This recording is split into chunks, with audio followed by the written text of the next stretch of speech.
Since Michael and Sarah returned for a hometown childbirth, please leave. My mother-in-law stated in a chilly voice. Her eldest son and his wife are due in 3 days. Me leave? I asked, confused and stunned. Yes, we don't need another mother figure anymore. You've been redundant for a while now. Michael and his family will be living here, so make sure you're out by tomorrow, she continued. I knew I was never truly accepted into the family since the day I got married. Treated as a wife, never did I imagine they would tell me to leave. You barren failure, you were allowed to experience raising a child. Be grateful. We have no obligation to support you anymore. It seems like Simon is tired of you too.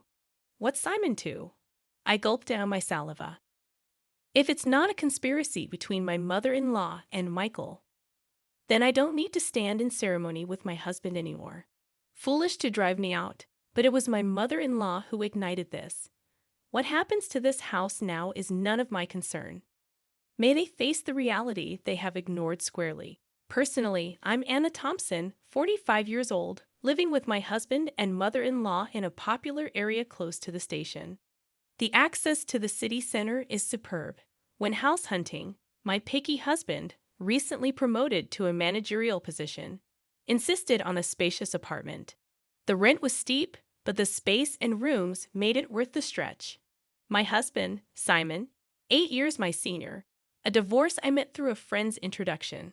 Comforted by the enveloping kindness unique to an older man, we decided to get married after 2 years of dating. Even when I told him about my infertility due to past illness, his affection did not waver. Likewise, my feelings remained unchanged when I learned of the circumstances he carried. My husband had a son named Michael from his previous marriage. I'm truly sorry to ask you, who have never been married, to live with my parents and son. I won't make you suffer. I'll ensure you're happy. That was the promise he made to me. To prevent me from feeling suffocated, my husband suggested moving to a spacious apartment where I could have my own room. Michael, turning 10 this year, won't need much care with my mom around. You don't have to push yourself. After his divorce, my husband got help with childcare from his parents at their home.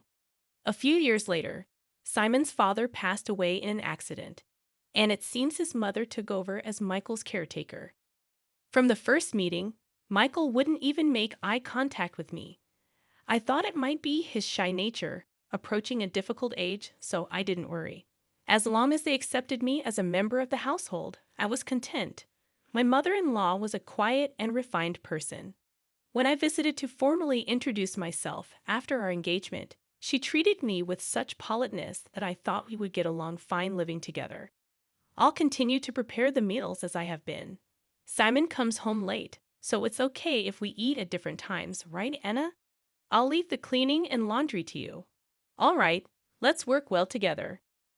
After getting married, I switched from a full-time employee at the pharmacy to a part-timer due to the division of household chores. I started work a bit later in the morning, so I wouldn't get home until nearly 8 p.m. Dinner was always ready when I arrived, making me feel good about living together. My mother-in-law and Michael usually had dinner before I got home, so I was always eating alone. Even after getting married, I sometimes felt a sense of, is this it? But I came to accept that this was our family style. From the beginning, my mother-in-law never really liked me and didn't consider me part of the family at all. Michael, the school's activity day is before summer, right? When is it? We're all going to see you. Sometime after getting married, I tried to break the ice with Michael, who still hadn't warmed up to me. No, as Michael faltered, my mother-in-law interjected, we'll go there, just Simon and me. Anna, you don't need to worry about it.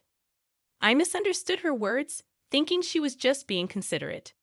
I can get the day off work. Let's all go together. You don't need that. You're Simon's wife. And mixed family has always been just Simon and me. I was quite shocked when I brought it up with my husband at night. He said, Mom's been clinging to Michael. She probably thinks you're trying to take him away. I'll talk to her eventually. I began to join as a mother at the activity day, but Michael and I rarely spent any time together outside of school events. Sometimes I could tell Michael wanted to say something, but my mother-in-law always cut in between us. I later found out that she had been bad-mouthing me to Michael. Anna said she could be happy with Simon if Michael weren't around. She's a terrible person. Dad must be deceived by her too. If a boy in his formative years hears such things, it wouldn't be strange for him to distrust me. It was a sickening story, but at that time, I hadn't imagined that my mother-in-law could do such a thing. After graduating high school, Michael immediately moved in with his girlfriend and left home. As soon as he started college, a year after he started working, he married her without a ceremony. Once Michael moved out, my mother-in-law surprisingly stopped doing housework altogether. Instead, it seemed that picking on me had become her sole entertainment. She stopped cooking, which she used to do before, and now just sits at the dining table waiting for me to come home. Without a moment to sit down, I would stand in the kitchen and prepare dinner. You're really inefficient. At this rate, it'll take you all night. I was never good at cooking, partly because I had always relied on my mother-in-law to prepare the meals. Whenever I did manage to cook, she would taste each dish and invariably complain, "This tastes awful. I'm sorry, I'm trying my best." You're astonishingly tone-deaf when it comes to flavors, Anna. It's a good thing Michael never had to eat this. How terrible. If she thought so, she might as well make it herself. But it seemed she just wanted to complain to me, not just about the meals, but she started nitpicking everything from the cleaning I never used to do to the laundry. Why are there so many wrinkles on the laundry? You have to vacuum every nook and cranny. You really can't do anything right. Didn't your family teach you anything? With that, my mother-in-law sighed while looking at me being belittled. Even about my family, I clenched my fists in frustration. I don't know how you won over Simon, but I can't see much charm in you as a woman. And she always concluded with the same line, "If you hadn't come, Michael would have never left." I understood that there was a gaping hole in her heart since Michael had left. Maybe it was what they call empty nest syndrome. If taking it out on me made her feel better, that's what I told myself to endure it. But her bullying took on new energy after a certain event. That event was the pregnancy announcement from Michael's wife, Sarah. The joy my mother-in-law exhibited was unlike anything I had seen before. It's Michael's baby. It's bound to be adorable. Yeah, he'll be my first grandchild. Watching the two of them rejoice, I was happy too.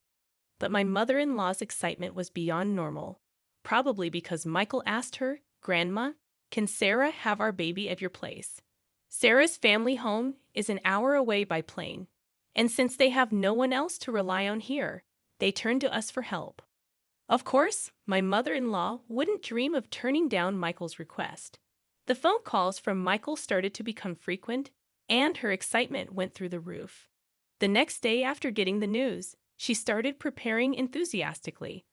From cleaning out Michael's room to preparing the bedding and making a list of baby items, it was like she had great-grandchild fever. Naturally, I had to get involved too. When I returned from work, I vacuumed Michael's room. "So you need to wipe the floors and the windows and please wax them too. This weekend we're going to the department store to look at baby cribs." Cleaning and waxing at night was tough, especially after a long day at work. If I even thought about cutting corners, I'd be told to do it over again. Moreover, my mother-in-law started asking for money, and before I knew it, the house was overflowing with baby stuff. "Anna, I need you to withdraw some money tomorrow. There are things I want to get ready for the baby again. Isn't it wasteful to prepare so much when Sarah and Michael haven't even arrived? Shouldn't we wait and choose together with them?" I had wanted to meet my mother-in-law's requests, but I was troubled by the relentless spending. How can you be so cold? It's Simon's grandchild. Oh, that's right. You're not related to Michael by blood. You don't care, do you? That's not true. Please don't say that. I just thought Sarah might want to pick things out herself. Wouldn't you want to choose things for your own child? Perhaps because I was making a valid point, my mother-in-law glared at me sharply.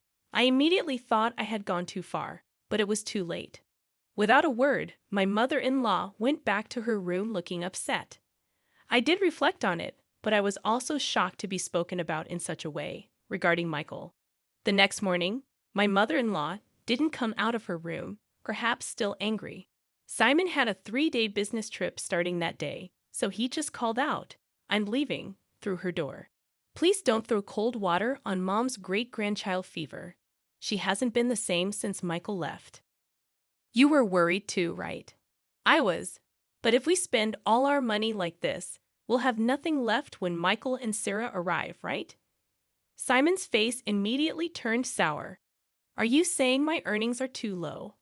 That's not what I'm saying at all, Simon just said, "Fine," and left with a look of dissatisfaction. Discussions about money always end up like this. Since I'm the one managing our finances, I can't help but think ahead. Of course, there's a reason for that. We've been married for 13 years. Simon has provided me with a very comfortable life. Your part-time income is for you to enjoy. Simon had always told me so. I saved everything beyond what I needed for myself. Even though it's in my name, I consider it our shared property. But then Simon's company's performance declined, and over the last 5 years, his salary has dropped to 2/3 of what it was when we first got married. While there's uncertainty whether his company will last until his retirement, he doesn't seem to consider changing jobs. For appearances in front of my mother-in-law, my husband couldn't give up his title as a department head. Now I'm the one paying the rent, and he covers the living expenses. We've kept this from my mother-in-law to save my husband's face. That day, I left work a bit early to apologize to my mother-in-law. When I got home, she was already sitting at the dining table waiting for me. "I'm sorry about yesterday. I may have gone too far," I admitted, but my mother-in-law remained silent. Instead, she blindsided me with unexpected news. Michael and Sarah are returning for a hometown childbirth. "Please vacate," my mother-in-law declared in a chilly tone. The eldest son and his wife were set to arrive in 3 days. Perplexed and stunned, I asked, "I have to leave." She affirmed, "Yes, we don't need another mother figure anymore. You've been redundant for a while. Michael and his family will be living here. Make sure you're out by tomorrow." The realization hit me hard. I had never truly been accepted into the family since the day I got married. I had always been treated as an outsider. The news of Michael's return for the birth made it clear. "You barren failure," my mother-in-law continued. "You are allowed to experience raising a child. Be grateful. We have no obligation to support you anymore. It seems like Simon is tired of you too. Maybe he's getting along well with a new girlfriend by now." Shocked, I gulped down my saliva, contemplating the possibility of my relationship with my husband growing distant. Could this be a trap I fell into, thinking my husband would never? I remembered that, up until a year ago, he never had overnight business trips. "All right, I'll eat out tonight," I said, grabbing my bag and leaving the house to walk aimlessly. I needed to calm my severely shaken heart. Worried about my husband, I tried calling his cell phone despite my mother-in-law's words. I still wanted to talk to him, but he didn't answer, no matter how many times I rang. I dialed his office, only to learn that he had taken a couple of days off. My mother-in-law's words began to ring more true. Could he really be on a trip with another woman? Dark thoughts crowded my mind, and I found myself overwhelmed with emotion, tears streaming down my face. Staggering along, I noticed the tavern behind the station, a place we used to frequent when we first moved here. "It's still here," I thought as I entered. "Welcome." The tavern owner's expression clouded briefly upon seeing me. Then he nodded in recognition. "Hey, long time no see. It's been about 8 years. I used to come here a lot with my husband," I said. "Yes, it's been a while." "I remember you," he replied. I couldn't help but smile, feeling a sense of relief. "Can I get a beer and a mixed plate of grilled chicken, please?" I asked. The owner, a man of few words as always, nodded. As I sipped the cold beer and savored the grilled chicken, I took out my cell phone, and the screensaver lit up with a photo of us when Michael turned 18. Looking sharp in the slim suit we had picked out together, I wished for us to be closer as a family. The beer washed down my throat, taking the day's fatigue with it. Could I really move out tomorrow? Contemplating the next steps, I searched for moving companies, finding one for the job the next day. I also looked up junk buyers and saved 2 companies in my favorites. Changing the screensaver on my phone seemed to clear my head completely. The beer and grilled chicken tasted exceptional. I decided to think about everything once I got home. Walking away from the tavern, I was called from behind. A young waitress from the tavern was running towards me. "Excuse me, are you Mrs. Thompson? I noticed the screensaver on your phone," she said. Confirming my identity, she dropped a bombshell. My husband was having an affair with one of their employees. We exchanged contact information, and she promised to keep me informed. My mother-in-law's words appeared to be true. Instead of sadness, a fierce anger welled up within me. It was time to confront this head-on. Booking an appointment with a moving company, I resolved to move out that day. If it wasn't a conspiracy, and my mother-in-law and Michael were truly involved, then I no longer needed to honor my husband. Returning home, I packed my belongings until midnight. Without hesitation, the moving company arrived on time, and I made it clear that I was leaving. As requested, they took everything I had bought, erasing every trace of my presence. My mother-in-law panicked, but I was resolute. "I'm taking everything I bought. You can start a completely new life tomorrow," I declared, suppressing a laugh. Ignoring her protests, I proceeded to have everything taken out. My mother-in-law complained loudly to the movers, but there was nothing she could do. The only items left in the house were piles of baby gear and her old dresser from before the marriage. "Well then, I bid you farewell. There should be no trace of me left, so enjoy your life with Simon, Michael, and his family," I declared, leaving her sitting there stunned. Placing the keys on the table, I exited the room. The movers held onto my things for a while, and I decided to stay with a single colleague for some time. Feeling a sense of completion, I slept soundly that night. A week later, I finally heard from my husband. I wondered if he was scheming with that other woman. While my husband was dragging his feet, I received a call from the young woman at the tavern. "Got a good shot, so I'll send it to you." In the photo, my husband was chatting up a not-so-young woman at the tavern. Maybe out of a sense of justice, the young woman must have followed them after they closed. There was also a photo attached of the two entering a hotel. Even in such times, the cheating continues, I thought, and any last bit of affection I had for my husband dissipated. I asked for the woman's name and had her address looked up. The next day, armed with all the evidence of the affair, my husband called. "Anna, where are you? Michael and his family are here too. Aren't you going to come home soon?" "No, I'm not coming back. Your mom told me to leave. I'm done here. Michael and his family are going to live with you now, right?" I knew it. Michael and his family were out of money and looking to crash at our place. I heard that after graduating from a vocational school, they've been hopping from job to job, and now they're working part-time. "No. I want you back, Anna. I went to the pharmacy, and they said you're off for a bit. Got a place to crash." "Yeah, I'm fine. So don't worry about me. Your mom and Michael didn't like me, right? I reckon they're happy to have the place to themselves without me around." My snide comment left my husband speechless. He knew his mother and Michael never accepted me as family, but pretended not to see it. "Well, all right. I have something to say, so I'll come back there once," my husband replied with a relieved please in his voice. Days later, I returned to the house for the first time in a long while. Some new pieces of furniture and appliances were inside. When Michael and Sarah saw me, they just nodded from their seats on the sofa without getting up. As I took a seat, my mother-in-law glared at me with a scary look on her face. The atmosphere was tense, and just as I thought to get things done and leave quickly, Michael spoke up. "What are you doing here? You took everything from the house. What kind of monster does that? Dad's been supporting you, and you've had it easy." I sighed. "I took everything because I paid for it. I wanted to remove all traces of me, just as you wanted, right? That's crazy, right? There's no way you could afford all that just working part-time at the pharmacy," my husband said. When I glanced at him, he started talking as if he'd resigned himself. We've been getting by on what Anna and I both make for a little while now. Then the stuff you took should be both yours." Instead of my speechless husband, I decided to speak up. "Simon's company has been doing poorly, and his salary plummeted. That's why, for the past 5 years, I've been covering what's missing. But that wasn't enough, and now I'm the one paying our rent."